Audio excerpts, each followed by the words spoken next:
Shalom, selamat hari Minggu jemaat Tuhan. Biar di hari ini, di rumah-rumah saudara, di kamar saudara, tetap kita mau bawa hidup kita di hadapan Tuhan. Dan satu hal yang pasti, lebih dari segala-galanya apapun yang saudara butuhkan hari ini, kita semua butuh satu pribadi yang memberikan kekuatan, kemenangan, sukacita, damai sejahtera, yaitu Yesus Kristus Tuhan. Sama-sama nyanyikan pujian ini.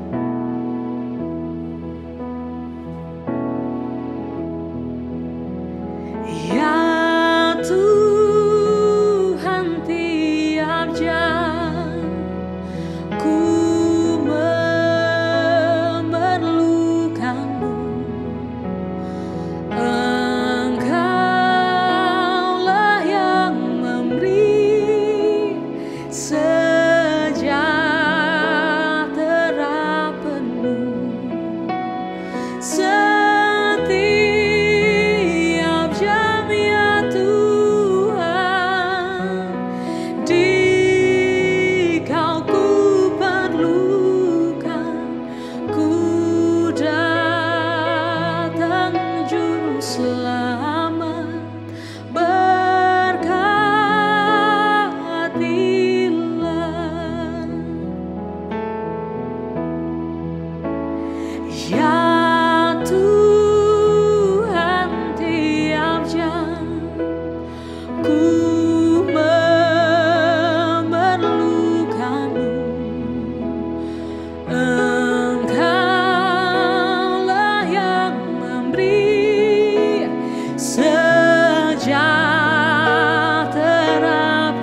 lebih dari segalanya ya Tuhan. Kami butuh Tuhan dalam hidup kami. Lebih daripada harta kekayaan, lebih daripada segala pencapaian kami ya Tuhan. Kami butuh Tuhan saat ini. Buat pribadi kami, buat keluarga kami, buat bangsa kami, buat dunia ini ya Tuhan.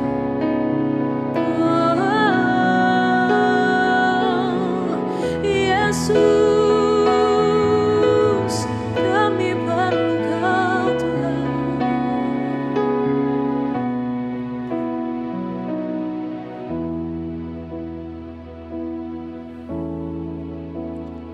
All I need is You, Lord, is You, Lord. All I need is You.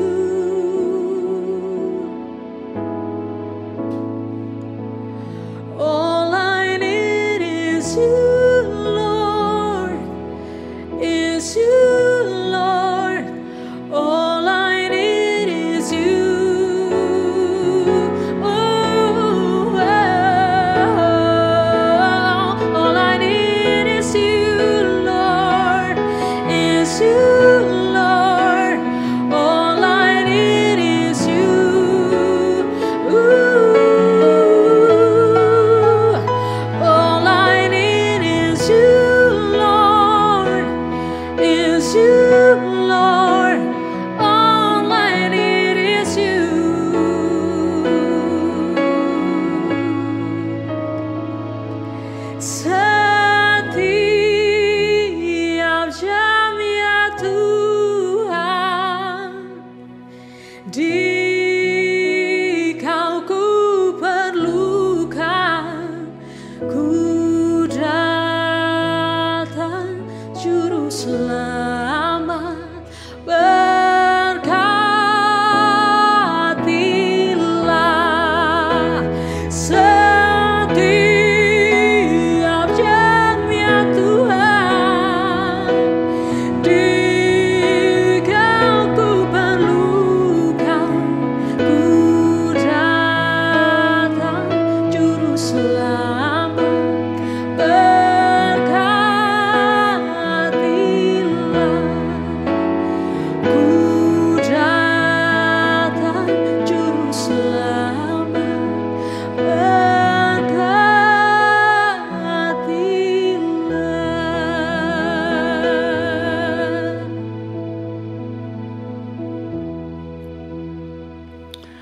Selamat pagi jemaat Tuhan, selamat hari Minggu. Dan kalau kita semua ada di sini, tentunya ada sebuah keberanian yang Tuhan atau Roh Kudus tanamkan di dalam hati kita. Karena tidak semua orang punya keberanian untuk hadir, apalagi sekarang Jakarta lagi dalam zona merah banget. Sehingga beritanya siang ini akan ada keputusan PSBB yang baru. Dan kita nanti mungkin sekitar jam 2 atau jam 3. Tapi baik, di tengah kesulitan-kesulitan, saya kan pernah bacakan keadaan perekonomian di Indonesia. Ibu-ibu rumah tangga, ibu pengusaha, semua pada runtuh. Jadi banyak orang takut tentang matinya perekonomian daripada dengan COVID itu sendiri. Kita lihat fakta, data, logika di masyarakat, bahwa masyarakat kadang-kadang cukup acuh. Tapi baik, sekarang masalahnya, saya cuma berikan satu kalimat aja. Kalau Anda ingin mendapatkan sesuatu yang belum pernah Anda dapatkan, maka Anda harus melakukan sesuatu yang belum pernah Anda lakukan. Baik, saya ulangi sekali lagi. Kalau Anda ingin mendapatkan apa yang belum pernah Anda dapatkan selama ini, Anda harus berani melakukan sesuatu yang belum pernah Anda lakukan. Cuman itu aja rumusannya. Nah, hari ini saya akan menyampaikan satu tema, yaitu judulnya Cappuccino. Mungkin Anda bertanya, apa hubungannya dengan Alkitab? Pasti ada. Saya nggak mungkin akan memberikan judul di luar Alkitab. Saya akan menceritakan kisah saya dulu untuk pertama kali meminum cappuccino. Sekitar mungkin 26-27 tahun yang lalu. Saya diajak teman, kemudian mampir di satu kedai kopi di daerah Sangaji.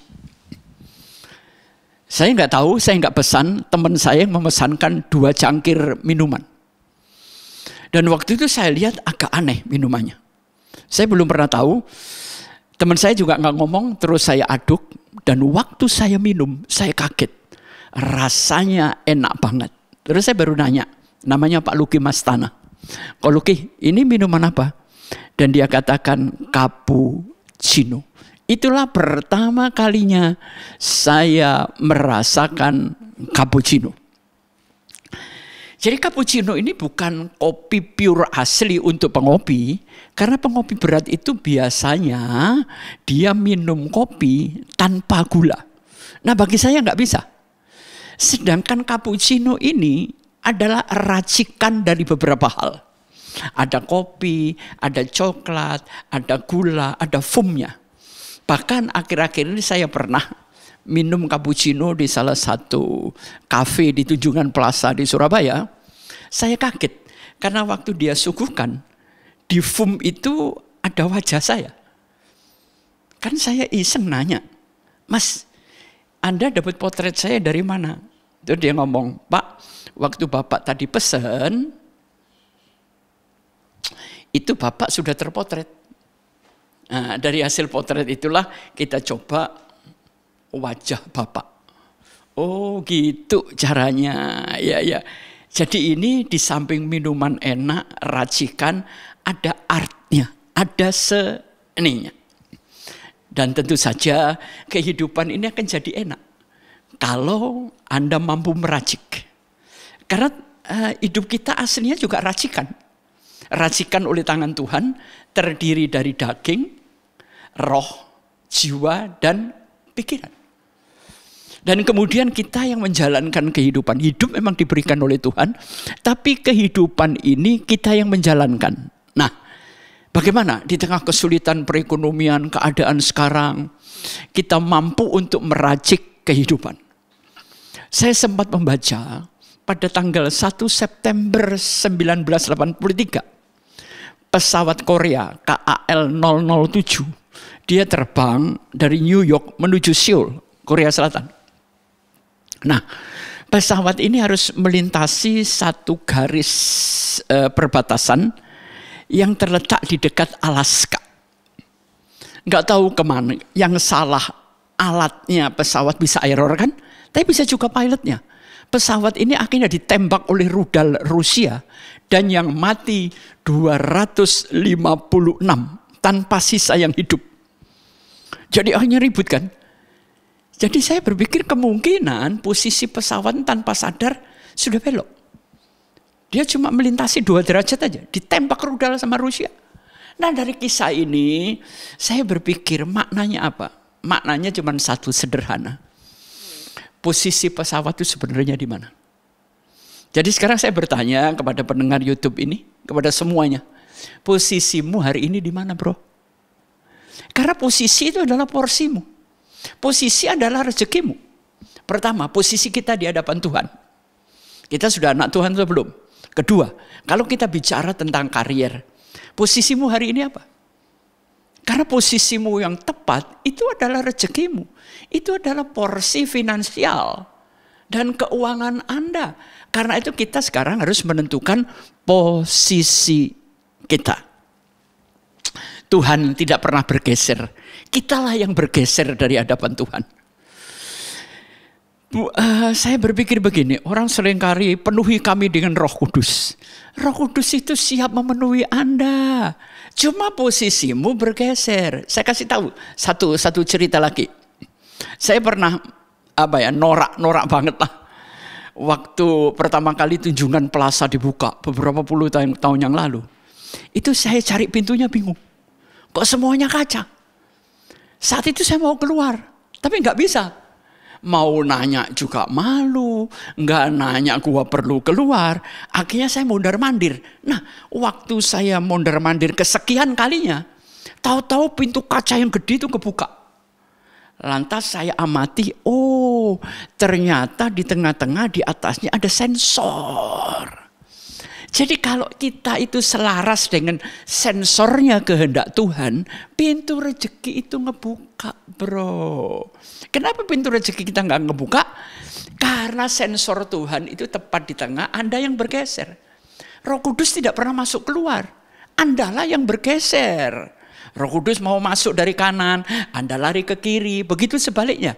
Sehingga akhirnya Roh Kudus tidak pernah memenuhi kita. Itu simple ceritanya yang gampang-gampang aja. Nah, lewat tema Cappuccino ini, saya ingin bersama-sama Anda belajar lewat Alkitab.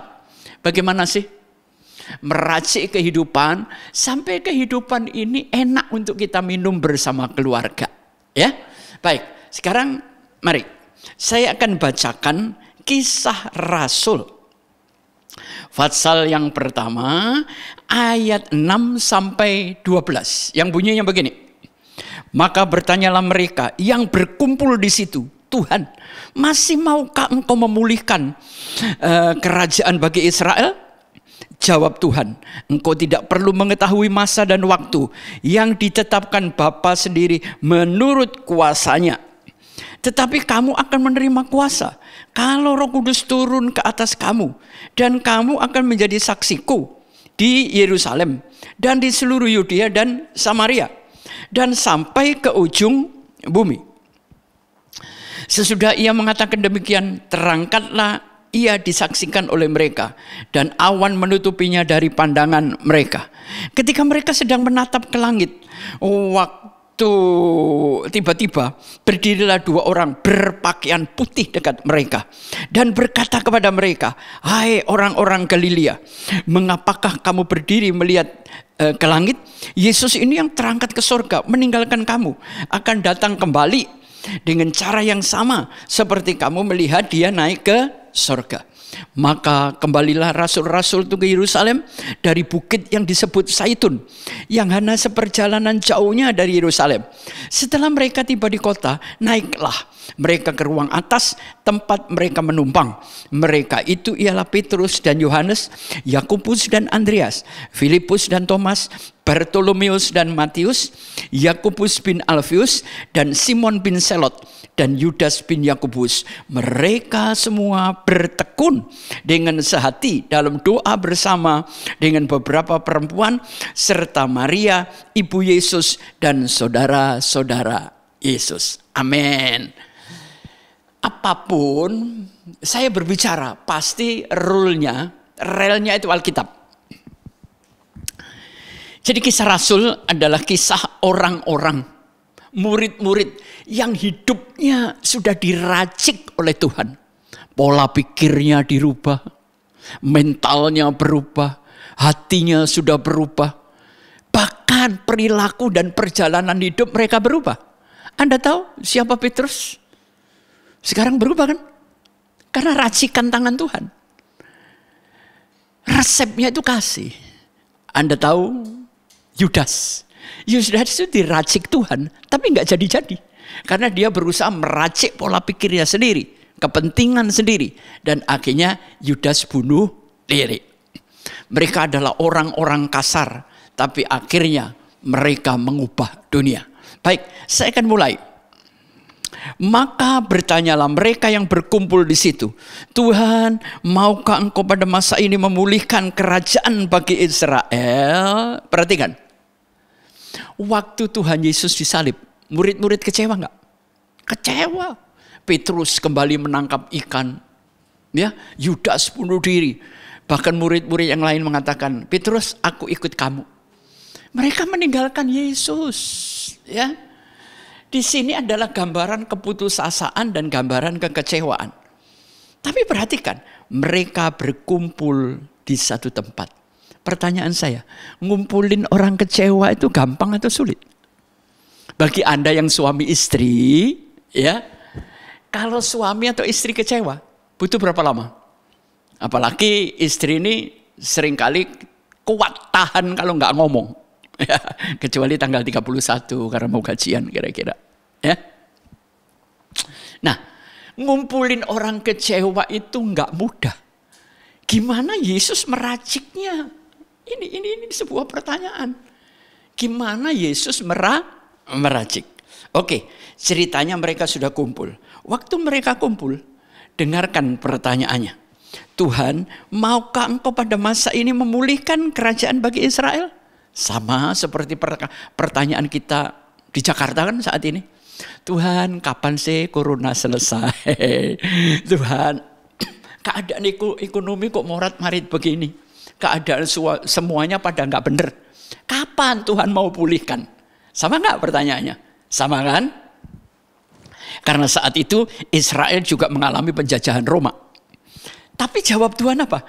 "Engkau tidak perlu mengetahui masa dan waktu yang ditetapkan Bapa sendiri menurut kuasanya."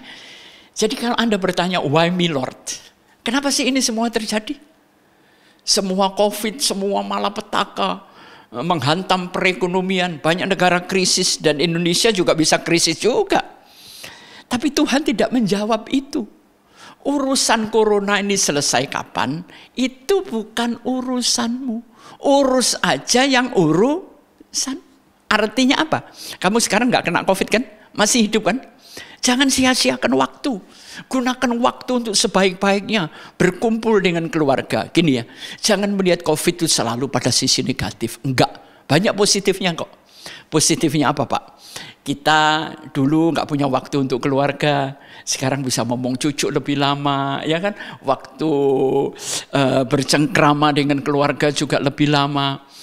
Dulu kita pulang malam berangkat pagi, sekarang saat teduhnya lebih panjang kan? Kecuali Anda malas saat teduh malas, ya sudah. Tapi di sini saya melihat sisi positif daripada COVID. Kita menghargai kesehatan, kita menghargai kehidupan. Karena kematian dari COVID ini bisa sewaktu-waktu dan menimpa siapa saja. Itulah sisi positif dari virus yang namanya corona. Kalau buat saya sebenarnya gampang aja kok. Kalau saudara selalu berolahraga, menjaga kesehatan, protokol tetap dijalankan, nggak akan ketularan kok. Ya. Kenapa kita paranoid? Kenapa kita takut? Dengarkan, ada orang tua ngomong sama saya gini, Pak, saya itu khawatir anak-anak saya nggak pernah dengarkan saya. Dengar ya orang tua, ini nasihat saya. Jangan pernah khawatir kalau Anda sebagai orang tua tidak didengar anak. Tapi khawatirlah kalau anak-anak memperhatikan perilaku orang tua. Ini yang bahaya.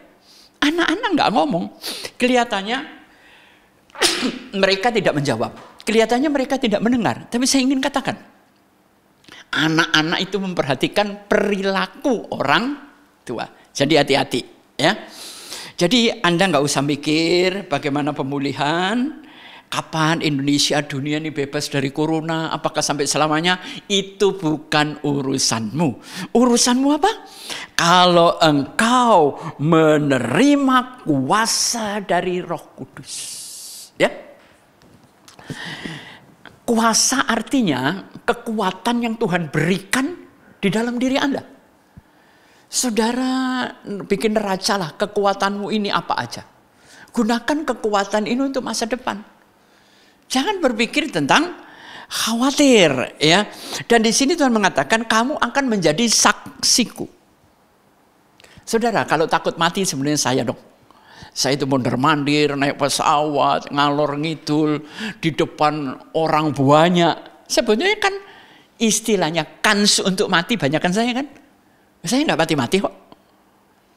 Pertama, saya protokol, saya jaga kesehatan saya. Dan selanjutnya ini iman saya. Anda itu lahir ada tanggalnya bro. Anda mati ya ada tanggalnya. Nggak mungkin dirubah. Ya. Kok bisa gitu? Saya kasih contoh. Kenapa waktu Yesus dan murid-murid naik perahu, semua panik, Yesus tidur. Kenapa? Emang Yesus dablek? Enggak bro. Karena Yesus tahu firman-Nya untuk dia begini, kamu nanti akan mati disalib, bukan mati tenggelam. Jadi tenang aja. Ya kan? Sekarang saatnya ambil janji Tuhan, pegang janji Tuhan, percayai, hidupi. Selesai kok. Contoh yang kedua, Petrus waktu di penjara, kenapa dia bisa nyanyi? Sampai malaikat mengeluarkan dari kerangkeng, dia tetap nyanyi kok. Kenapa? Karena Petrus dapat firman. Petrus, masa mudamu akan bebas, tapi masa tuamu akan diikat orang lain. Dan saat Petrus masuk penjara, dia masih muda. Jadi nggak mungkin mati. Karena firman ngomong, masa tuamu akan diikat oleh orang lain. Sedangkan saat itu dia seusia Yesus kok. Jadi nggak mungkin mati. Ini loh, perlunya kita detail dan teliti membaca janji Tuhan. Kalau Tuhan ngomong 1000 lebah di sekelilingmu, engkau tetap berdiri. Aku menopangmu, nggak akan tergeletak. Sudahlah. Artinya apa? Kita bisa melewati kesulitan. Kita bisa punya masa nggak punya duit, tapi nggak pernah sampai mati nggak makan. Ayo, saudara, kan banyak nggak punya duitnya kan daripada punya duitnya. Mati sekarang? Enggak kok. Ya, masalahnya kita ini nggak percaya. Gini ya, janji Tuhan itu bekerja lewat proses selangkah demi selangkah. Perhatikan, Abraham datang, Tuhan datang sama Abraham ngomong begini, Abraham, bawalah anakmu yang kau kasihi ke tempat yang aku tunjuk. Itu bunyinya. Abraham berangkat kan, kemudian di tengah pasal 22 ada ayat bunyi begini. Setelah 3 hari 3 malam, Abraham melihat gunung yang ditunjuk oleh Allah masih jauh. Jalan dulu 3 hari. 4 hari, 5 hari nyampe ke tempat yang dikatakan Allah. Allah nggak pernah memberikan nih peta dari awal sampai akhir. Selesai. Allah tuh ngomongnya jam per jam, hari per hari, langkah per langkah. Jadi hidup itu harus sabar. Tuhan menuntun kita. Tapi percayalah, Dia tidak pernah berbuat jahat. Orang bisa mereka-reka yang jahat, tapi Tuhan selalu mereka-reka yang baik. Jadi kita masih ada tugas. Nggak usah urusan yang bukan urusanmu. Urusanmu diurusin. Ya, menjadi saksi Kristus dari Yerusalem sampai Yudea. Nah, setelah pesan ini disampaikan, ada kejadian kedua. Kejadian apa? Sesudah ia mengatakan demikian, terangkatlah ia disaksikan mereka dan awan menutupinya dari pandangan mereka. Perhatikan. Sesudah mengatakan demikian, terangkatlah ia. Terangkat kemana? Ke sorga. Siapa yang melihat? Disaksikan oleh mereka. Nah, saya juga bingung. Kalau ada orang di Jakarta naik turun sorga, itu saksinya siapa? Iya kan? Kalau Yesus saya percaya, yang ngelihat banyak. Misalnya gini bro, saya semalam mimpi ketemu Petrus sama Yohanes. Percaya nggak Anda? Oh, nggak ada saksinya kok. Ini disaksikan oleh mereka. Mereka ini jamak, banyak orang. Jadi makanya jangan gampang digoblokin pembicara. Ya, semuanya dicek kembali lewat Alkitab. Wong Yesus naik ke sorga aja sekali. Yesus turun ke dunia sekali dari sorga, naik sekali, belum pernah turun. Lah ke orang Jakarta Kamis naik, Rebu turun, Jumat naik, emang pasar Tanah Abang. Ya, jadi tolong kita menjadi umat Tuhan yang cerdas. Ya, saudara, dia naik. Ketika mereka menatap langit waktu ia naik, tiba-tiba berdirilah 2 orang berpakaian putih. Kenapa? Kita ini masuk gereja, saudara sering menatap langit enggak? Orang menatap langit itu 2. Ada yang berdoa, tapi kebanyakan orang kecewa, orang stres menatap langit. Ya, ngelihat langit-langit, ngelihat langit yang sebenarnya, tapi enggak ada isinya matanya. Menatap kosong. Mereka yang menatap Yesus saja masih ditegur, apalagi Anda yang menatap kosong. Kurang kerjaan kali. Ya, jadi mari isi pikiran dengan kepenuhan Tuhan. Berpikirlah perkara-perkara yang di atas. Malaikat itu datang, Tuhan itu bagus loh. Dia nggak suka orang bengong, ya. Dia nggak suka orang menatap dengan mata kosong. Sampai dia kirim 2 orang malaikat. Anda itu orang berharga loh. Tatapan kosong aja Tuhan ngurusin loh, ya kan? Apalagi tatapan benci. Wah, itu Tuhan lebih ngurusin. Plus setan banyak turun banyak itu. Nah, waktu mereka kosong, mereka ditegur, hai orang-orang Galilea. Berarti yang menyaksikan ini orang-orang Galilea. Jumlahnya banyak. Perhatikan, dia yang terangkat sekarang ini, seperti ini, dia nanti akan kembali seperti ini. Saudara, kalau Anda pernah ke Holy Land, ya, di sana ada batu di mana telapak kaki Yesus terangkat ke sorga itu ada. Saya sudah menyaksikan beberapa kali. Ya sekarang tinggal kita percaya. Dia nanti datang untuk kedua kali. Semua nabi mati, terkapar. Gak ada yang bangkit, gak ada yang naik ke sorga. Tapi Tuhan Yesus luar biasa. Dia naik ke sorga dan menjanjikan, jangan pernah takut. Aku siapkan rumahmu di sana. Jadi bagi yang meninggal kali ya, ini kan teori kemungkinan. Mungkin rumahnya sudah disiapin di sana. Kalau saya yang nggak mati-mati ini, rumah saya belum kelar. Mungkin rumah saya gede kali dan bagus ya. Nah, setelah mereka ditegur, mereka kaget, tersadar. Nah, di dalam hidup ini teguran Tuhan itu membuat kita memiliki kesadaran. Teguran Tuhan lewat peristiwa-peristiwa itu menyadarkan kita bukan Tuhan jahat, Bapak Ibu, bukan. Dalam hidup ini yang penting adalah kesadaran. Setelah sadar, perhatikan ayat 12, saya suka ini.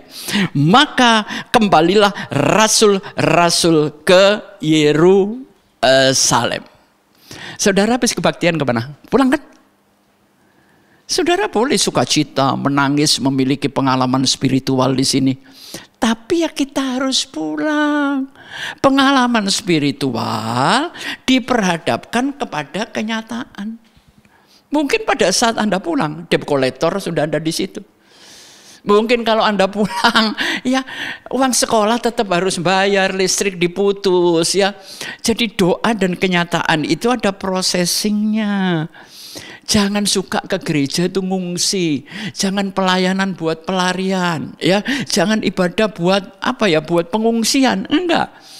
Saya beribadah supaya lewat firman Tuhan saya mengalami perubahan.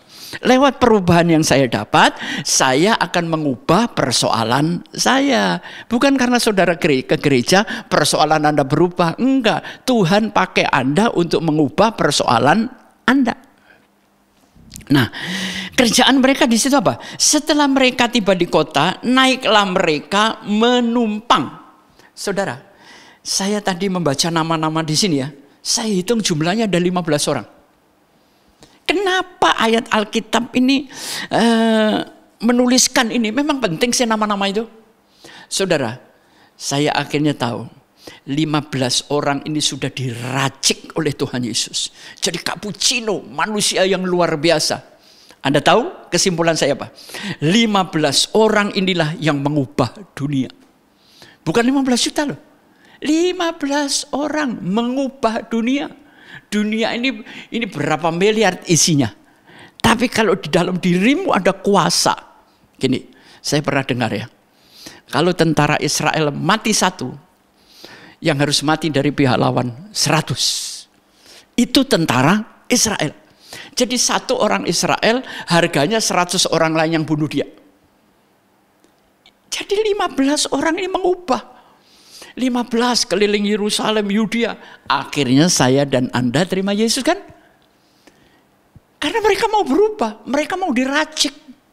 Mereka mau jadi cappuccino, ya. Jadi mari di tengah-tengah kesulitan seperti hari ini, serahkan hidupmu, Tuhan racik aku menurut kehendak-Mu, supaya pada saat Tuhan minum tadi, minuman kehidupanmu luar biasa. Ya, jadi secara kesimpulan apa? Yang pertama, hidup itu memang penuh pertanyaan kepada Tuhan. Ya, maka bertanyalah mereka yang berkumpul di situ. Jadi kalau ketemu Tuhan itu bertanya, jangan cuma minta-minta, nanya dulu hidup gua gimana Tuhan. Kalau Anda kan nggak pernah nanya, ya. Murid yang kecewa, kenapa bisa berkumpul? Itu karena kuasa kasih. Hanya kasih yang bisa mengumpulkan, menghancurkan kekecewaan. Yang ketiga, Anda sering nanya, cuma nanyanya salah sih. Yang bagian Tuhan saudara tanya, yang bagianmu nggak saudara tanya. Kapan Indonesia pulih? Dijawab Tuhan, bukan urusanmu. Sampai kehendakku jadi. Tidak ada satu rambut ke tanah tanpa seizin Tuhan. Tidak ada orang mati satu tanpa seizin Tuhan. Jadi COVID ini diizinkan Tuhan. Apapun dari mana katanya ada yang ciptakan, ada yang ini. Kalau Tuhan nggak izinkan juga nggak jadi ya. Ada orang mereka-reka yang jahat, tapi Tuhan mereka-reka yang baik.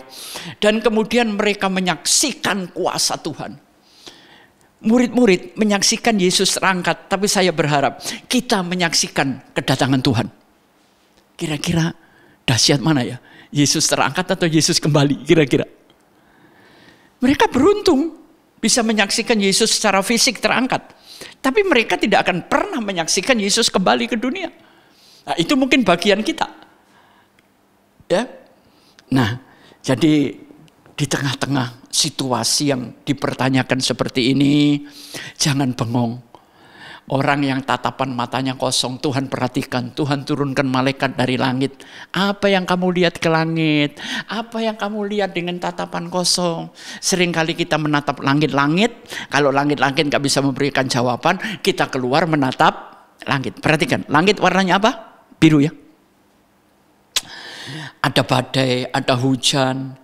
Tapi kalau semuanya berlalu, langitnya tetap biru. Langit tidak bisa diubah oleh peristiwa apapun yang lewat di depannya. Dengar baik-baik. Kalau warnamu biru, setelah persoalan datang, apakah Setelah persoalannya selesai, Anda tetap biru? Enggak, udah hitam, abu-abu. Enggak karu-karuan warnanya. Ya. Nah, ibadah boleh selesai. Anda dengar YouTube selesai. Tapi kita pulang ke rumah. Saya mau tanya, Anda sebagai laki-laki suka pulang ke rumah enggak? Saya ini orang paling suka pulang ke rumah.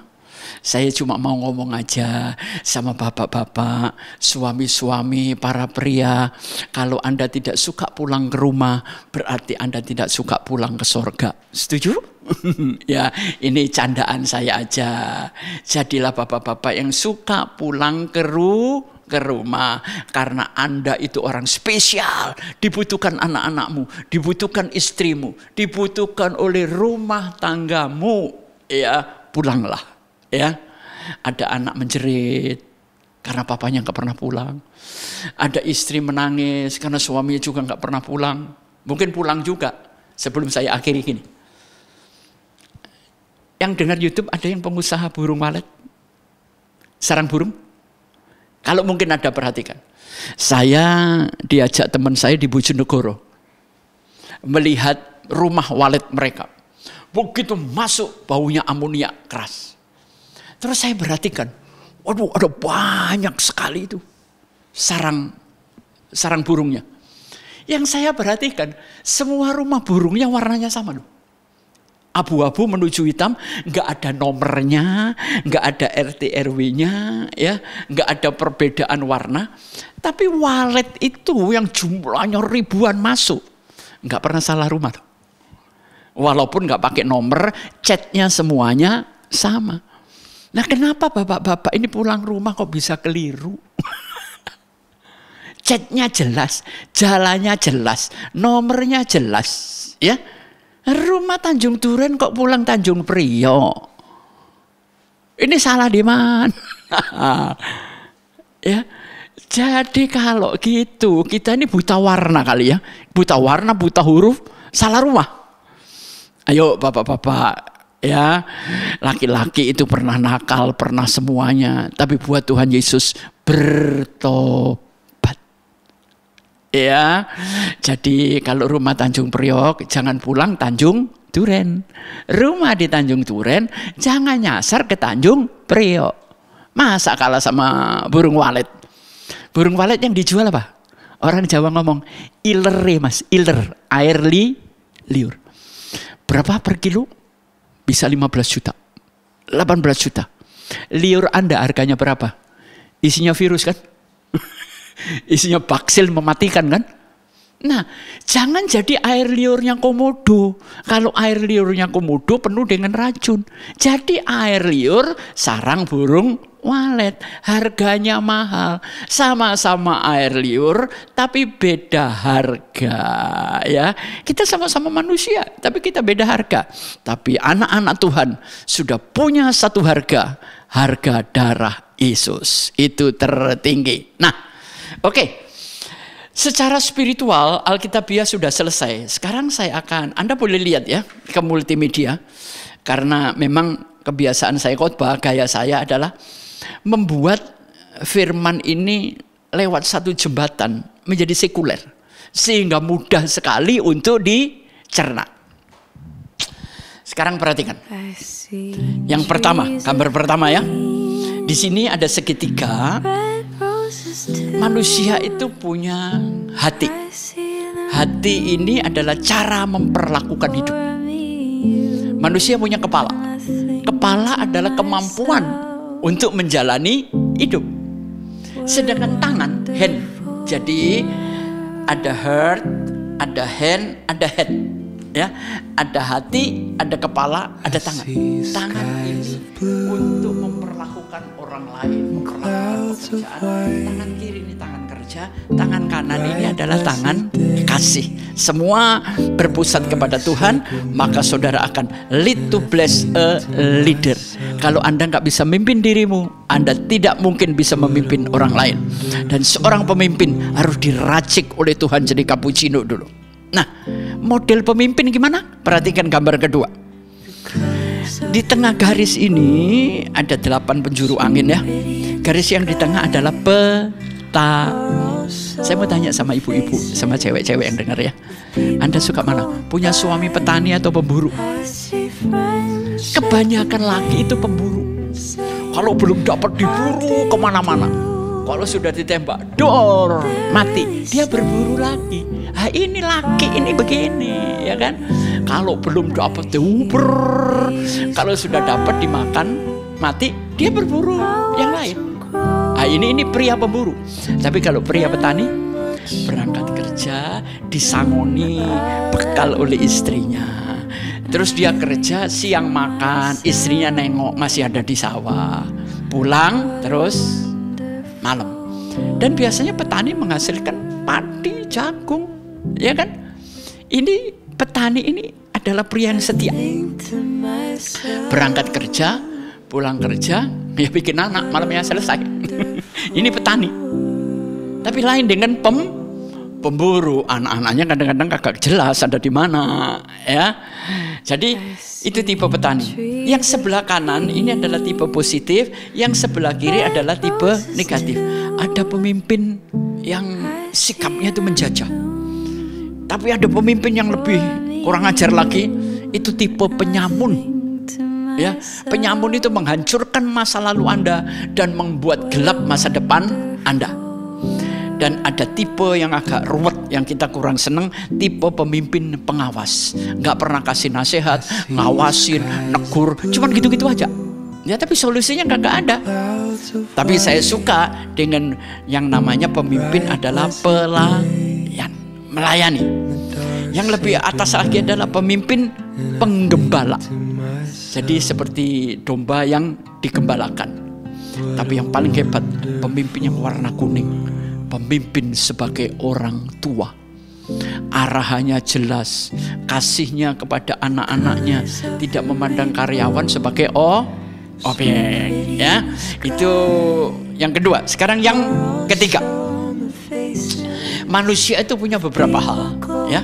Saya ingin kita itu seorang pemimpin atau manusia yang sifatnya yang pertama dreamer, mimpi, bukan berkhayal, ya. Punya impian jauh ke depan.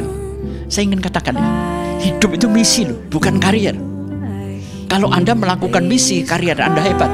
Tapi kalau Anda mengutamakan karier, Anda nggak punya misi, nggak lama karier Anda selesai. Ya. Yang kedua, manusia itu harus bisa sebagai arsitek. Artinya apa? Ya, izinkan Tuhan memberikan blueprint-nya. Anda menjalankan arsitek. Kita harus kemana? Yang ketiga, manusia adalah manusia builder, pembangun. Membangun rumah tangga, membangun pekerjaan, membangun gereja. Dan yang keempat, orang itu manusia atau pemimpin harus punya sikap shaper. Yang kabur dijelasin, ya kan? Semuanya ditingkatkan menuju ke arah yang lebih baik. Dan kalau ada saatnya nanti saudara akan menuai, harvester. Inilah pemimpin yang menuai. Tapi ya jangan cuma menuai aja tanpa menabur, ya. Jangan orang lain menabur, Anda menuai gitu terus, ya wah nggak enak buat tetangga kita. Tapi ada juga pemimpin yang tipenya reinventor. Reinventor apa? Pemimpin yang memperbaiki kehidupan orang-orang. Ya, wah orang ini kurang baik diarahkan, ekonominya kurang baik diberikan solusi semuanya. Kita butuh pemimpin yang reinventor. Tapi ada juga pemimpin yang sifatnya itu operator. Dia pandai menempatkan orang-orang, dia pandai mengoperasikan orang-orang ini sesuai dengan talentanya. Kita naik lagi. Kita naik ke yang kelima. Perhatikan. Ini telapak tangan, ya. Anda melihat bagian atas, kalau ini telapak tangan bagian bawah. Ini ada bedanya. Telapak tangan bagian atas itu jempolan itu artinya comforter, memberikan kenyamanan. Kalau Anda ketemu orang ngangkat gini berarti oke, semuanya beres kan? Yang kedua, yang tengah ini adalah conveyor, meningkatkan, ya. Telunjuk ini konduktor, ya, konduktor mengarahkan dan semuanya. Sedangkan yang ini adalah komunikator. Manusia itu bisa berkomunikasi dengan baik. Dan yang kelingking, kenapa kelingking ini ditaruh sebagai komander? kok bukan jempolan? Jempol itu kenyamanan, kelingking inilah yang memberikan komando, ya. Sekarang kalau kita balik, sekarang tangan yang di bawah, telapak tangan. Jempolan ini adalah celebration, ya. Karena nyaman, mereka merayakan hidup ini dengan penuh ucapan syukur. Telunjuk itu kompensasi, ya. Jadi kompensasi artinya kita harus pandai-pandai lah. Pada saat kita capek, kita istirahat, kompensasinya, ya. Kira-kira begitu. Ada lagi yang telunjuk adalah connection. Sedangkan telunjuk kalau dibalik itu adalah correction. Bukan hanya mengoreksi orang lain, tapi mengoreksi diri sendiri yang paling hebat. Izinkan Tuhan mengkoreksi Anda. Sedangkan kelingking adalah comprehension. Nah, saudara pernah pergi ke Carrefour, dulu pakai simbol I care, ya? Atau bank Niaga dulu pernah pakai I care. I care itu singkatan apa sih? Apa tujuannya? Pegawainya dikasih I care.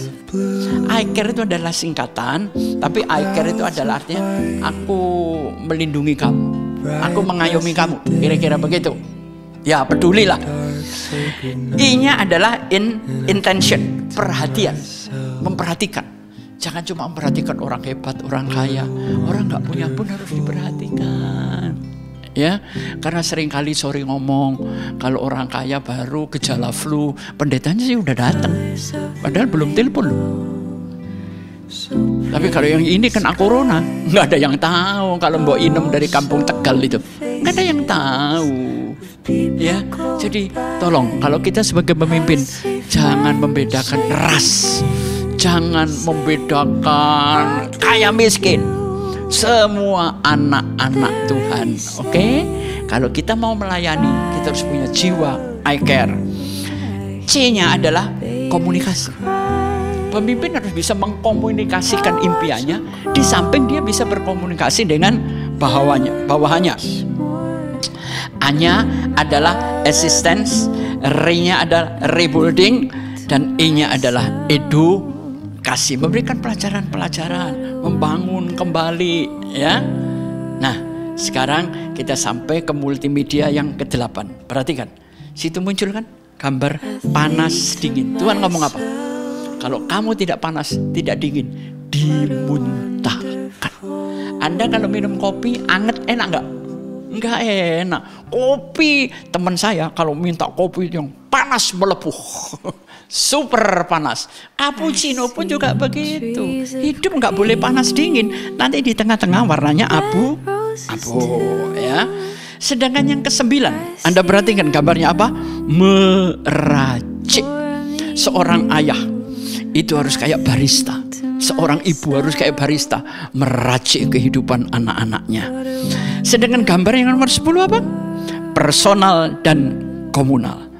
Cappuccino bisa diminum sendirian. Cappuccino bisa diminum bareng-bareng, rame-rame, ngebicarain bisnis, ngebicarain apalah yang kita nikmati. Jadi cappuccino adalah lambang persahabatan dan kesendirian yang luar biasa. Kita peduli. Sedangkan gambar yang 11, perhatikan. Cappuccino itu paling enak kalau diminum di kafe. Suasananya perhatikan, ada musik lounge, ada musik yang enak, ya. Semua suasana persahabatan, sejuk dan nikmat sekali, ya. Dan yang terakhir, upah build to bless. Dengar, saya dan Anda diciptakan untuk menjadi berkat dan memberkati karena Anda sudah diberkati. Mari, izinkan hidup ini diracik airnya oleh darah Yesus, ya. Tuhan yang meracik cappuccino dan Anda akan jadi orang hebat. Tuhan memberkati. Baik, sebelum ini kita tutup dalam doa. Bapa di sorga, terima kasih untuk rancanganmu, untuk caramu meracik hidup kami. Waktu kami diaduk-aduk oleh Tuhan, itulah keadaan yang tidak enak. Waktu kamu dicampur-campur antara yang kami suka dengan tidak, itu rasanya juga tidak enak. Tapi kalau semuanya sudah jadi, maka Tuhan dan orang-orang di sekeliling kita akan meminumnya dan mengatakan, racikan ini enak. Ya, buat keseimbangan dalam hidup. Berkati yang mendengar YouTube ini, berkati semuanya. Jauhkan kami dari malapetaka, jauhkan kami dari godaan-godaan yang membuat kami celaka Tuhan. Berkati gembala sidang kami, berkati gereja GBI Rem, berkati teman-teman yang membuat YouTube ini berjalan dengan baik, dan pertemukan kami kembali di lain waktu, di dalam nama Bapa, Putra dan Roh Kudus, di dalam nama Tuhan Yesus Kristus. Amin. Shalom jemaat Tuhan, mari sama-sama menyembah Tuhan di ibadah online pukul 7 pagi. Bagi jemaat Tuhan yang rindu memberikan persembahan dan perpuluhan, bisa melalui bank transfer ke rekening BCA dengan nomor 466700008 atas nama Paulus T. Supit. Dan jangan lupa untuk like, subscribe, dan share channel YouTube ini ya. Tuhan Yesus memberkati. Baik, saudara, kita akan akhiri ibadah kita hari ini. Kiranya kita semua bisa bangkit berdiri. Arahkanlah mata hati kita dan angkatlah kedua belah tangan kita untuk menerima doa berkat. Mari kita tundukkan kepala, kita berdoa. Bapa, terima kasih. Kiranya Tuhan terus berkati kami semua. Berkati semua jemaat Tuhan yang telah menyaksikan tayangan ini. Berkati juga seluruh pelayan-pelayan Tuhan yang sudah mengambil bagian dalam pelayanan pada hari ini. Berkati GBI Rem, baik lewat pelayanannya, ibadah tatap muka maupun ibadah online. Terima kasih Tuhan. Dan saat ini kami mau menerima berkat yang semua kami percaya datangnya dari Tuhan. Arahkanlah mata hatimu. Angkatlah kedua belah tanganmu. Sekarang terimalah berkat-berkat yang luar biasa ini daripada Allah Bapa. Cinta kasih yang sempurna dari Tuhan kita Yesus Kristus. Persekutuan dengan Roh Kudus yang menuntun, memimpin, menyertai kita mulai saat ini sampai selama-lamanya. Kita yang sudah diberkati sama-sama katakan amin. Selamat hari Minggu. Salam sehat. Tetap diberkati.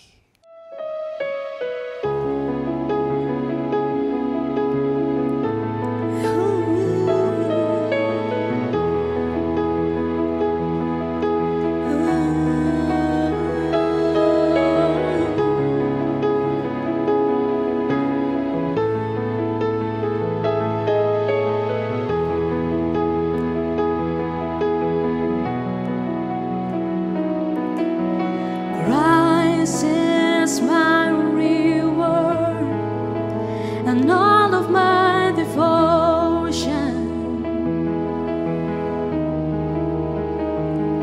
Now there's nothing in this world that could ever satisfy. Through every trial, my soul will sing, no turning back. I've been set free. Christ is enough for me. Christ is enough for me. Everything I need is in you.